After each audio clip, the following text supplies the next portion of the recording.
কুসুমের লক্ষণ দেখে এবার কুসুমকে এই গাঙ্গুলি হাউসের লক্ষ্মী বলে সকলের সামনে আখ্যা দিল আয়ুষের আত্মীয় স্বজনরা। হ্যাঁ বন্ধুরা, ভিডিওটা লাইক দিয়ে দেখতে থাকুন। যে মুহূর্তে কিনা কুসুমের গৃহপ্রবেশ হয়ে যাওয়া মাত্রই যখন পরবর্তী কিছু রিচুয়ালসের জন্য কুসুমকে যখন দুধ উতরানোর সামনে নিয়ে যাওয়া হয় এবং কুসুমকে যখন জিজ্ঞেস করা হয় যে দুধ উতরানো দেখে তোমার কী মনে হচ্ছে, ঠিক সেই মুহূর্তে যখন কুসুম বলতে থাকে যে আমি দেখছি গাঙ্গুলি হাউসে সুখ সমৃদ্ধি সব কিছু একসঙ্গে এবং তার পাশাপাশি গাঙ্গুলি পরিবারের সুখ উতরে পড়ছে, ঠিক সেই মুহূর্তে এই কথা শোনা মাত্রই যখন কুসুমকে আয়ুষের আত্মীয় স্বজনরা বলতে থাকে যে ইন্দ্রাণী, এতটুকু তোমাকে গ্যারান্টি দিয়ে বলতে পারি যে এই মেয়ে তোমার বাড়ির শোভা বাড়াবে এবং তার পাশাপাশি এই ঘরে লক্ষ্মী হয়ে উঠবে, তুমি দেখে নিও। ঠিক সেই মুহূর্তে ইন্দ্রাণী বলতে থাকে যে তা হলেই হলো, ও কারণ আমার ছেলে তো স্বয়ং নিজে ওকে যেচে পড়ে নিয়ে এসেছে, তাই আমি তো কোনো অভিযোগও করতে পারবো না। কিন্তু এই মেয়ে যদি এই বাড়ির জন্য অলক্ষণীয় প্রমাণ হয়, তাহলে আয়ুষ, আমি যে এই মেয়েটাকে বাড়ি থেকে বার করে দিতে এক বিন্দু দ্বিধাবোধ করবো না, সেটা তুমি জেনে রেখো।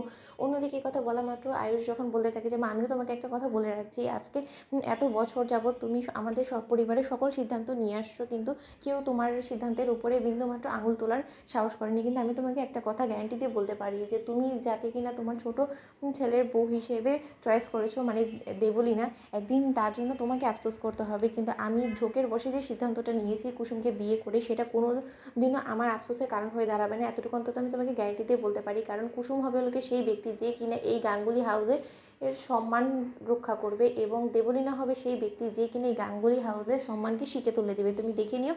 অন্যদিকে যখন দেবলীনা বলতে থাকে যে আয়ুষ, তুমি কুসুমকে এই বাড়িতে বিয়ে করে এনে তুমি এটা ভেবে নিও না যে তুমি যা না তাই আমার নামে বদনাম করার তুমি সাহস পেয়ে গিয়েছো। তুমি এত দুঃসাহস পাও কী করে বলো তো? তুমি আন্টির ডিসিশনের উপরে আঙুল তুলছো কী করে বলো?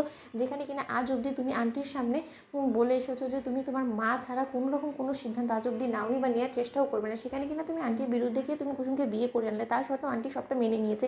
কিন্তু তাই বলে তুমি আন্টির এই চুপ থাকাটাকে এরকম করে অপব্যবহার করবে? আন্টি, তুমি কি এই দিনের জন্য তোমার ছেলেকে এরকম করে মানুষ করেছিল? ওর প্রতি তুমি এতটা গর্বিত বোধ কি এর জন্য করেছিলে? ঠিক সেই মুহূর্তে যখন ইন্দ্রাণী গাঙ্গুলি বলতে থাকে কুসুমের কাছে গিয়ে যে না কুসুম, তুমি সত্যিই পেরেছো আমার ছেলেটাকে সম্পূর্ণরূপে বদলে দিতে। দুদিনও হয়নি তুমি এ বাড়িতে বউ হয়ে এসেছো, এর মধ্যেই আমার ছেলেটা যে পরিমাণে পাল্টে গিয়েছে, আমার থেকে এতটা দূরে সরে গিয়েছে যে আজ অবধি যে ছেলে কিনা আমার কোনোদিন আমার ডিসিশনের উপরে প্রশ্ন তোলার সাহস করেনি, সেই ছেলে আজকে আমার নেওয়া সিদ্ধান্তের উপরে সন্দেহ হচ্ছে। তাহলে তুমি বুঝতে পারছো যে তুমি কতটা বদলে দিয়েছো আমার ছেলেকে এই কয়েক ঘন্টার মধ্যে।